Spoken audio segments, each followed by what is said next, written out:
It's sort of interesting for me is I was involved with permaculture sort of from the beginning, I guess, and I went to a lot of the early conferences, particularly in North America, and I saw people talking about permaculture like something to do out there, and yet I saw there was still a lot of negative behaviors. Mm-hmm.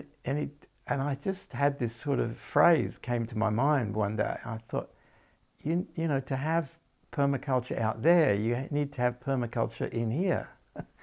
And so I started using the phrase permaculture of the inner landscape, thinking that, you know, if you've got that healthy, diverse, multi-story, integrated system out there, we need to have that going on inside us, which is, you know, not a sort of monocultural way of thinking about things, but a more diverse, integrated, complex, mutually supportive way of functioning internally.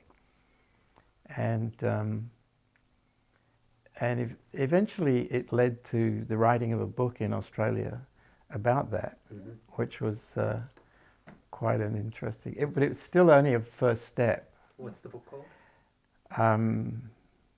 Permaculture Pioneers, I think. Yeah. I'm not Oh, quite... yeah, that one, yeah. Oh, that one was of a few different, people. So what the editors did Yeah. was they went to each of those people and they asked them their personal story. So Yeah. telling your personal story is a starting point for getting to the inner landscape. Yeah. You know, as a therapist, you basically need to listen to the personal stories of people to as a first step of that process of change. And so in some ways that book is only a first step, but it is an important first step. Yeah. And just how, like, outer permaculture has principles. Did you develop any principles for the inner landscape? Well, I wrote an afterword in Yeah. in that trying to tie some of those things together. And so, you know, listening to stories is one of those principles of it. And I guess just acknowledging the connection between the inner and the outer is an important step, Mm-hmm. you know. And to have questions like, is there in what way is going on inside of me connected to what's going on outside of me? And I think that's key to understanding all the issues that we're facing right now in every area, you know, politically and educationally and ecologically and everything.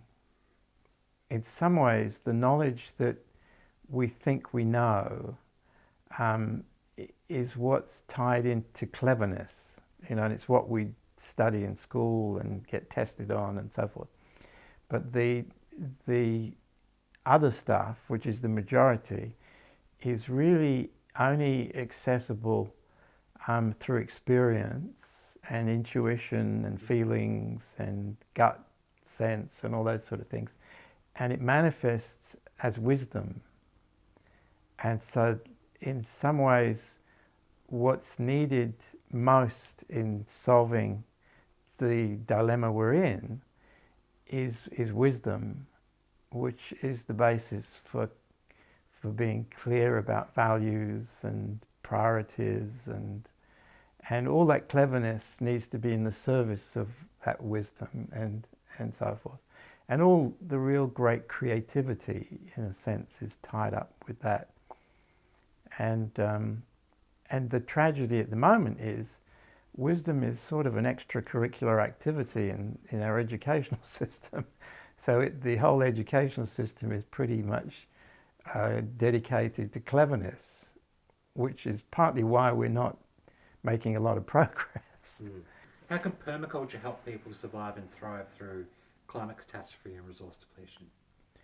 I think it, like a lot of good ideas, it can operate in a number of ways. One is as a framework for thinking, and permaculture has a number of tenets that are applicable in any area, about inclusion and so forth. And then as a practical model of seeing a system that actually works. And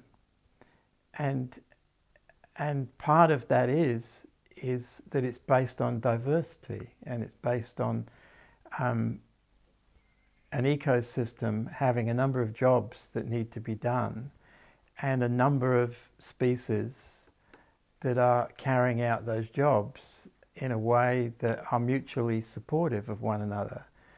Now that's a great model for any sustainable system, and it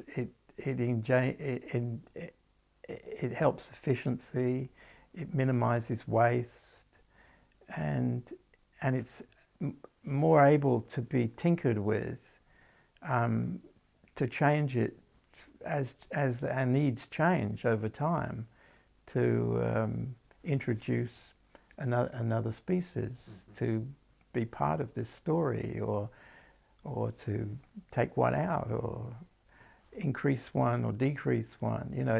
It's a much more fine-tuned system. Whereas if you have a monoculture system, you've got one thing. If it doesn't work and a problem comes, like a pest arrives, then you're wiped out. And there's no resilience in the system. There's no capital for maintenance of the system. So I think permaculture has a lot to help us in that way. And people who practice permaculture are still at the shallow end of the pool. It's not like they've got it, they've got the answer, everybody should follow these gurus. There needs to be a lot of humbleness amongst permaculturists about their need to continue to learn and develop and practice and design and test and do all those sort of things. And particularly in this area of integrating the connection between inner permaculture and outer permaculture. Yeah, I remember once I was at some protest, and also some permaculture people I know, I'm not saying names, and I heard them yelling abuse at the police. Standing up on this big wheelie beam yelling abuse at the police, and I'm thinking, no. Yeah. Like, I go to protests a lot, film a lot. Yeah. I never abuse anybody, I don't yell at the police. Yeah. But yeah, I've seen a lot of that that come from activists, not just permaculture people, but environmental activists in general. I know one who teaches meditation and stuff. When the log truck drive past him, he runs out the road and sticks his finger up on the driver, and it's like, that's not it. That's not going to stop him logging. Yeah. That sort of thing. So I think there is a big thing to learn. One of the areas for me is you look at a lot of these people in psychology and in environment, and it's interesting how they often use military language. We've got to fight, and we've got to use all the weapons available to us, and so forth, and not realizing how that's part of perpetuating what they think they're actually trying to change. If you ask people to imagine what they would like to do, what happens is, because we're made up of multiple selves, our unwounded self or our core self will come up with some ideas subconsciously. But all our wounded selves and adapted selves will subconsciously censor that and say, no, you couldn't do that because you haven't been able to do anything up to now. Whereas paradoxically, if you ask people to lie about what they've done that they haven't done, there's actually no role for censoring because it's a lie. So you actually get to hear what your unwounded core self really wants to do and could do. and it's been striving to do. With the lie. Yeah, as a lie, you see. So the lie will be what they really want to be doing. Yeah, because that's how you find out what you really want to do, is to lie about it as if you've done it. Then you can actually use that as a starting point, because if that's come from your core self, you've actually spent your life trying to do things related to what you just lied about. So if you were doing that in a workshop with people, you would then say, well, okay, what have you actually done that's got anything to do with your lie? And people have always done something. So then you've got a starting point for change. So you can say, well, what would be a next step from what you've done towards your lie? What would you need to take that step? How would you get it? What might get in the way? How would you get around that?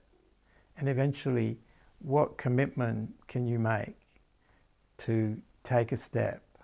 But, you know, and what is that step? With 100% guaranteed commitment to take that step. And who can be an ally to you? Because we're social organisms, so we need to not do these things as individuals, but in relationship. Now you come up with completely different framework for change by starting paradoxically as a lie than you do if you try to do visioning, conventional visioning.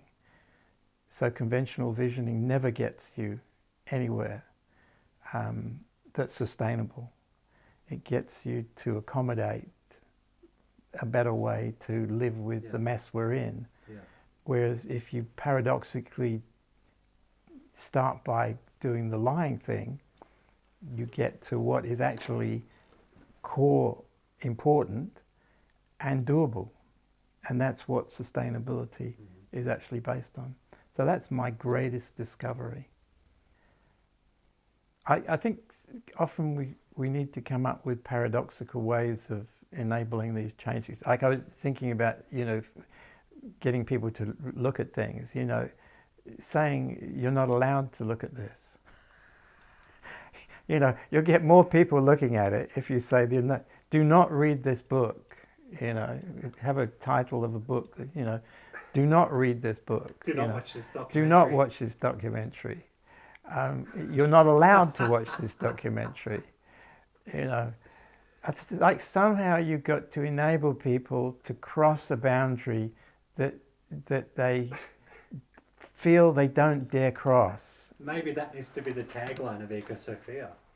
It probably is. Eco Sophia, you know. Don't watch this documentary. Yeah. This is not for you, you know. It's